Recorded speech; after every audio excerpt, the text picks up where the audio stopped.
Hello!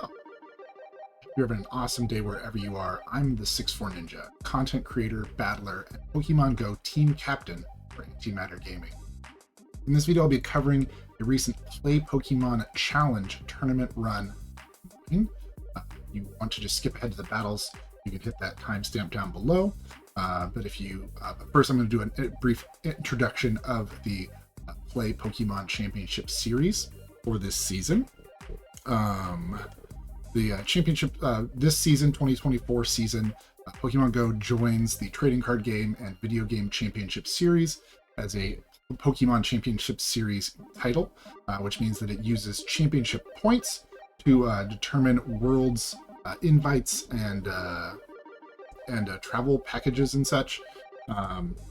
So I just want to go over that real quick to give you kind of a framework of what this tournament is and what it means. In the US, North American zone, US and Canada, to get an invite to Worlds, you need 500 championship points. The amount of points you can get from each tournament varies somewhat depending on the type of the tournament. Bottom there are challenges, then there are cups, then there are regionals, then there are international championships. And those happen throughout the season. For the challenges are the lowest level. Each league run by an organizer can host one challenge per month. Those tournaments are worth up to 15 points. If you get enough participants, you can get extra points for lower placements, but always the top 4 people are getting some points. Cups are the bigger tournaments. They're one step up from that. They're worth 50 points for first place. The top 4 get pretty significant points, but you still need a certain number of participants, in this case 21, to get more points to lower placements than 4th. Regional championships, these are the big regional events. I think there's like 13 or 14 of them in North America this season. Those are pretty well organized and documented, and they have usually can catch them streamed live on the Pokemon Go channel on Twitch. Those ones reward quite a few more points, and then the international championships reward even more.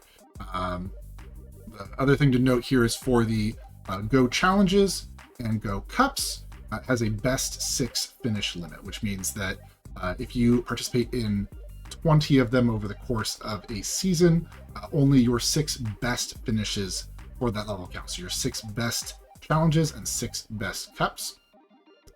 So that is with that kind of as a framework here for what we're looking at. This is a 15-point maximum tournament here in an area that is local to me, which is Fresno, California. We have an amazing organizer who has been running TCG leagues for a long time and has started running these Go challenges for us as well, so that the Pokemon Go players can earn some of those points and participate in local tournaments. The way he has been running these is by scheduling, he runs 3 leagues, and so he can run 3 challenges per month, and he runs them all on the same day, essentially as a triple header at a nice venue here locally. We've had some turnout for these. Shout out to the people coming out from the Bay Area. It's about a 3-hour drive for them to come to these, but because it is 3 tournaments in a row, kind of makes it worth it for them. And so this tournament that I'll be showing today is a 6-player tournament. Of those 6 players, 5 of them, myself included, are currently in the top 5 for Go Championship points for the 2024 season, including world current ranked number 1, U Poncho. So it's a very stiff competition, even though it's a small tournament. And I'll be covering my games from that right here.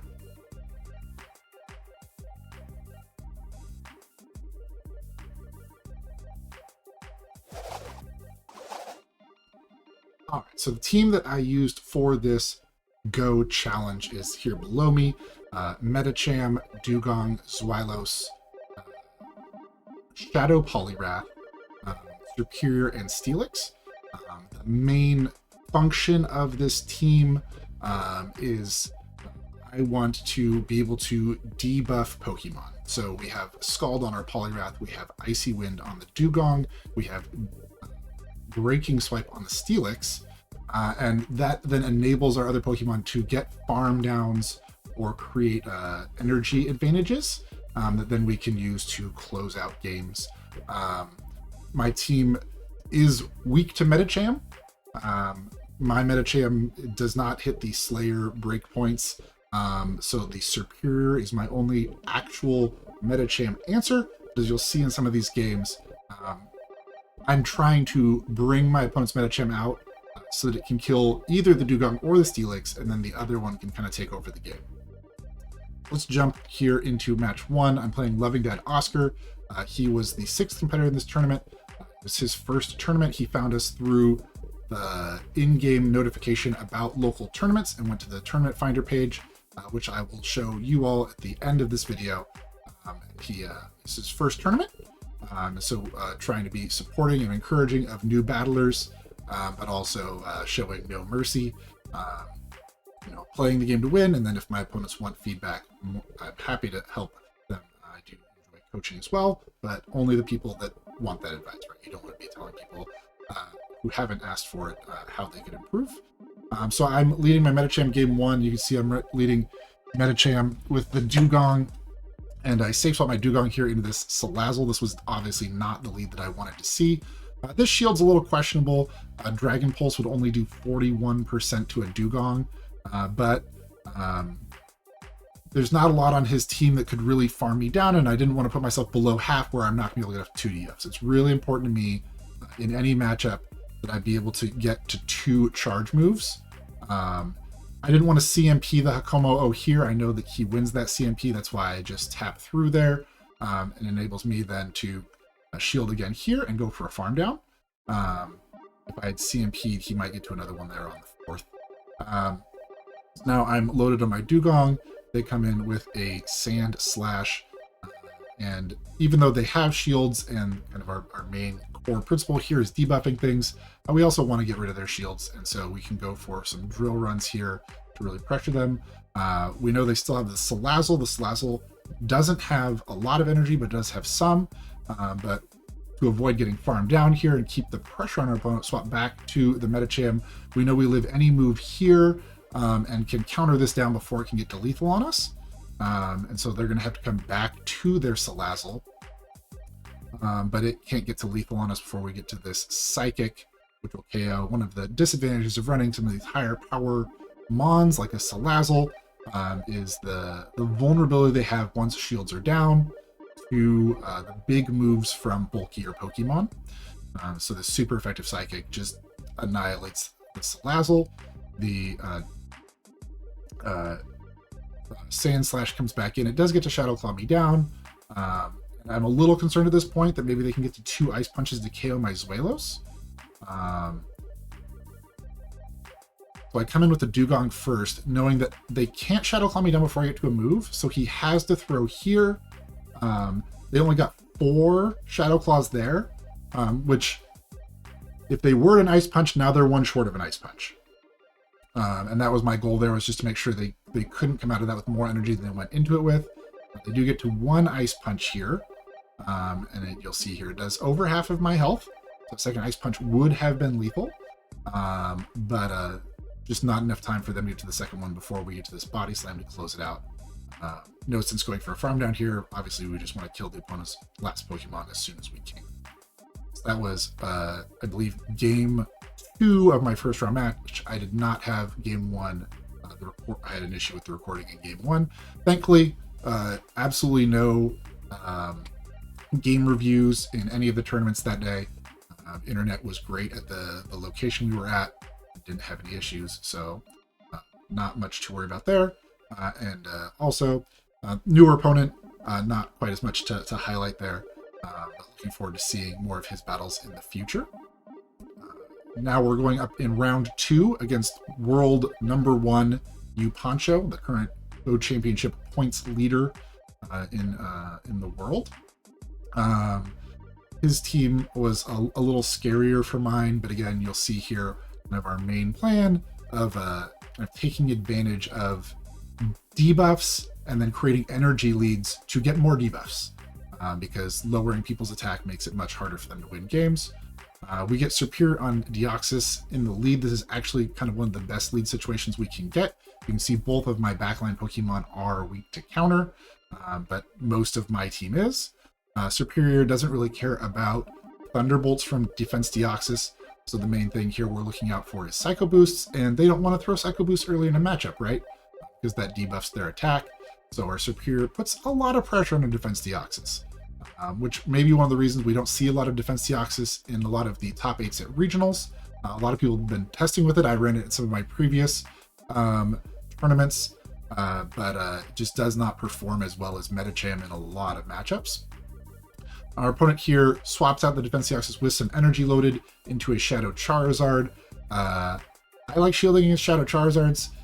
Blast Burn is just super, super deadly, and we're putting a lot more pressure on them with our Ice Shards than they are with their wing attacks. Shadow Charizard, not a very bulky mon. You can see his health is going down faster than ours, and if we can get 2 debuffs on the Charizard, then the next Blast Burn isn't as much of a threat. So generally, you'll see me shielding early in some of these matchups. Now, our opponents might try to take advantage of that later, but I think overall, making the safer play here. I do throw here on alignment, but I think that's because if I throw one more Ice Shard there, they get to another move before I do, and I want to make sure I get this debuff before they can throw that move. And now I, in theory, could have gotten out earlier, but just, whoa. Swapping here and catching a Thunderbolt on my Zweilous. I have a move loaded on my Dugong. I have a move loaded on my Superior. And our Zweilous here is also going to be able to store a move in this matchup. The Charizard, I think, has a Dragon Claw loaded, but not a Blast Burn. And our opponent isn't going to want to throw that right away here because they recognize that if they throw that to kill this, our Dugong will farm them down. They're going to come in with the third Pokemon, which is a Chestnut. Chestnut, also kind of a core breaker for our team. Our Superior has an okay matchup too with Airlace, but overall was something that I was expecting them to bring most of the games. But it's kind of a weird matchup, right? Because a lot of the matchups on my team, they want to be throwing Superpower, which debuffs them. And in this case, our opponent doesn't throw the move right away and enables us to go for a combo play with 2 Body Slams into this Icy Wind. And then the Charizard has to come back in on low HP and isn't going to be able to get to a move to kill the Dugong and then also be able to kill the Zweilous. So we close out game 1 there against their kind of ABA fighter line with the Shadow Charizard in the middle. Going into game 2 here, just being mindful, like the Defense Deoxys is probably coming every game, and so is the probably their other fighter.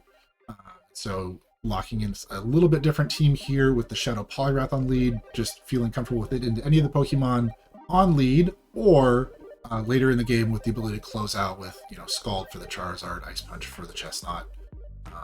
So we come in here, it's into the Defense Deoxys lead. It's 8 counters for both of us to get to our first move. When I'm throwing Scald, they're throwing Thunderbolt. So we throw this Scald on 8, it's CMP. They could have gone maybe for 5 to boost and dip out, but committing to stay in on this matchup, go for the Thunderbolt. But we get the attack debuff with the Scald. That's a 50% chance Scald. Opponent goes for the Thunderbolt. We can survive that and then swap out. Because their attack is lowered, I can commit to this farm down with my Dugong. And that was one of the things that I felt was really strong about this team, because Defense Deoxys is non-stab counters and it's a bulky Pokemon. The counters just don't do much damage. And our opponent gets off 1 Thunderbolt there, but we shield it. And commit to the big farm down here. So now we have 2 Icy Winds loaded as the Charizard comes in. We're still down a shield, but Charizard, I mean, they don't want to give up 1 shield right away because they know I have a move loaded. They have to give up the shield here when I throw the second Icy Wind. Otherwise, their Charizard goes down. And our Dugong's still, you know, about half health. So a lot left for it to work with. So our opponent throws right here before our next Icy Wind comes out. And I'm feeling pretty confident here that I can farm this down with one of my other Pokemon. So I come in with the Zweilous, farm the Charizard down. The other thing I really like about this team is every Pokemon on my team has some fast move pressure. There's no Mud Shot, Psycho Cut sort of moves on my team. Our opponent here is in kind of a tricky spot. If they go for Superpower, they're debuffing themselves, but if they throw Frenzy Plant, it's resisted. So they do go for that big Superpower right off the top to try to just surprise us if we were no-shielding the first move thinking it was a bait. But it does debuff their defense, which means that everything else we're doing for the rest of this game is doing increased damage. 2, 3, we get to another Body Slam here. From here, we're in a pretty good spot. Even if they throw a move and KO our Zweilous, they're 2 stages down. And so I feel comfortable either, you know, catching the move here, which I do, or if I'd stayed in.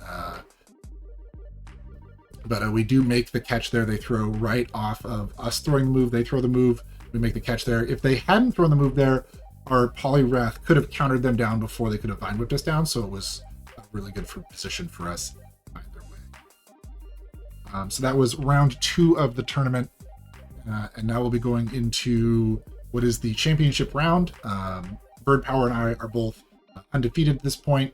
It is a 3-round Swiss with 6 players, so there's kind of a jumble in the middle, but we're the 2 undefeated players battling here in round 3. BirdPower was a Worlds competitor last year, made the trek out from the Bay Area for this tournament as well. Shout out to her coming out and participating in tournaments here in Fresno. Just really appreciate that. It elevates the quality of the games here, and also make sure we have enough people for our tournaments.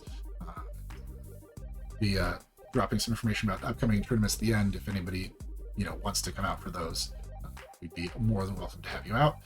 Game 1, Superior into Shadow, A/, not a good lead for us. You can see I have the Medicham in the back. That's my hard answer, so we swap into the soft answer here, our Dugong, and we bait out their Medicham. And just like we want to do in these matchups, we bait out a fighter. We just want to debuff them multiple times so then we can farm them down. Because our team with an energy lead is very threatening. We're going to throw one Icy Wind at the Medi, no shield this move. It is a Psychic, not a Dynamic Punch. If it had been Dynamic Punch, that would have been a little bit rougher for us, but knowing that they have Dynamic Punch then means that our Medi is relatively safe to no shield them to farm up extra. So kind of works for us either way. We do get the second Icy Wind off. They do get this counter down, but now they're double debuffed. And their Medicham is, you know, low enough health that I can commit here to a counter down with my Medicham. We saw the Shadow A/ already. We expect there to be another Medicham answer in the back based off that Shadow A/ lead. But they can't really afford to swap out here because then we get to line up our Medicham on their A/. So they kind of have to sit in here, do the chip that they can, and then let our Medi load up on energy.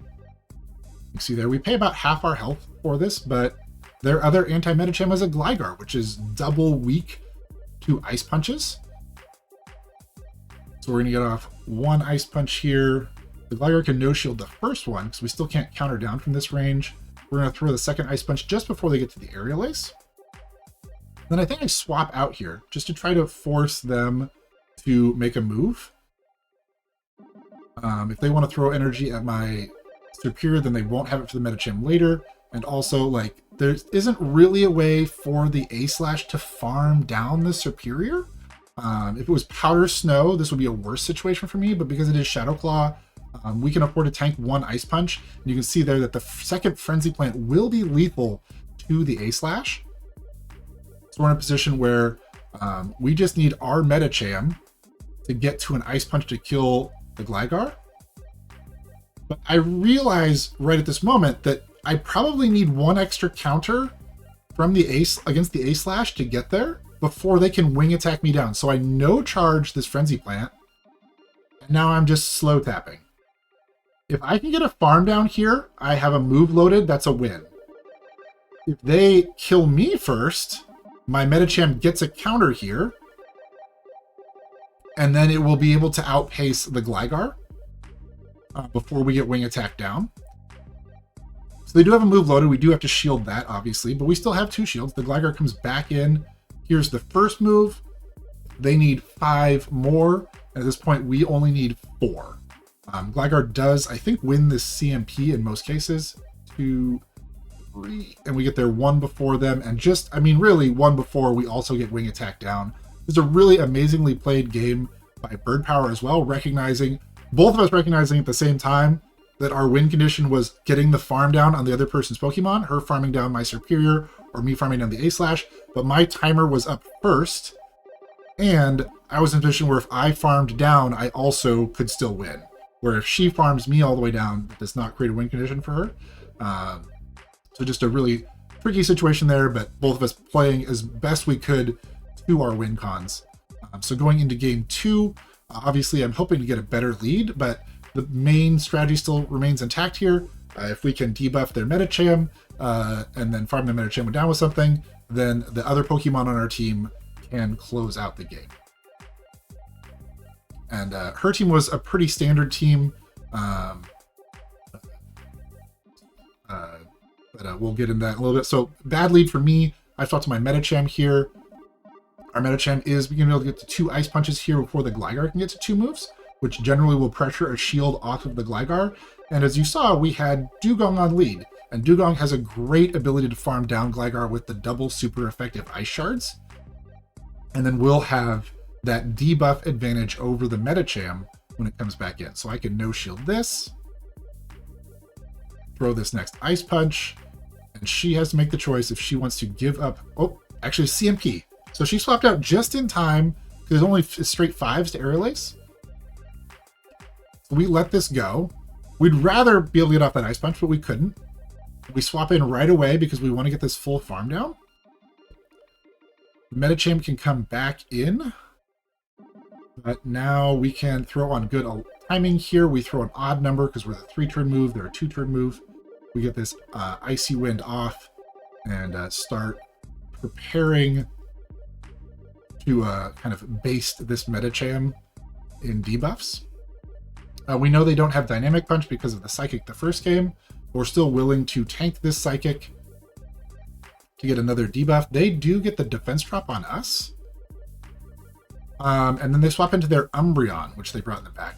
Most of our team would be pretty good into this Umbreon, but what we have is kind of our best answer, honestly, and that's our Shadow Poliwrath. I do recognize here that throwing my Icy Wind on the Umbreon was pretty unnecessary. And then I put myself in a position where they can throw a lethal move at my Dewgong before I can swap out, but I do want to store an Icy Wind before I swap out. That's very important to me, to be able to close out that game with another charge attack. So she's going to be going straight Last Resort here, but now she's debuffed, so we can live 2 of these, almost 3 of them on our Poliwrath. We have a move loaded on the Dewgong, so our goal is to get 2 moves loaded on the Poliwrath, so we can throw Poliwrath move, and then combo into our Dewgong to throw 3 charge moves to get through both shields and kill the Medicham at the end of this game. Also, we threw 1 move, they threw 1 move, they threw 2 more moves that much, so their timer was almost up there, but they couldn't swap out the Umbreon before the timer came up. And now we can unload. Ice Punches are not lethal from here. I considered my lose condition to be throwing an Ice Punch and it not getting shielded. We do get the attack debuff on the first Scald, which isn't really relevant, because both our Pokemon are very low HP anyways. At this point, I just commit to doing as much counter damage as I can. I probably should be throwing a Drill Run here. It does slightly more damage to Medicham than Icy Wind does, but I thought I was in range to kill them with either. Turns out I'm not quite in range to kill them with the Icy Wind, but I am in range to live 1 counter now that they're debuffed. And I get that Ice Shard through. It is lethal right there. But speaking with BirdPower after the game, she was 1 counter away from double Ice Punch. And so what she was trying to do was throw the Ice Punch, throw a counter, throw the Ice Punch, because she was very confident I was in Ice Punch lethal range. In my brain, I thought she would go for the Psychic, hoping for the 10% debuff that would then make the counter lethal. But the one counter was not lethal after being double debuffed, and she was not able to get that second Ice Punch. So really well played by Bird Power. Great games against both her and you, Poncho, and our first round opponent as well, Oscar Loving Dad. Salazzle was definitely a bit of a loop. We saw some spicy things, but also some standard stuff. But it was a great tournament, and that 3-0 secured my first place. We played, I think there's going to be another video coming soon of my second tournament run. I won that tournament as well. And then the third tournament, I wanted to get some practice at running tournaments.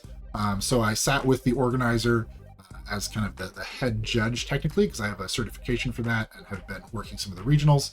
But just getting more experience looking at the tournament software. So while he was setting up the tournament and entering the results and running the tournament, I was learning those tools from him. So maybe at some point I can run them as well. Of the triple header, first place, and then helping learn in the last tournament.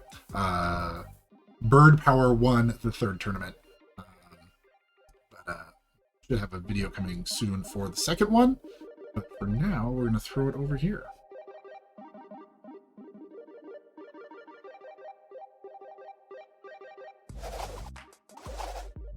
Before we go, I just wanted to encourage you to check out the Play Pokemon Event Finder page. You can find a link for that down below in the description.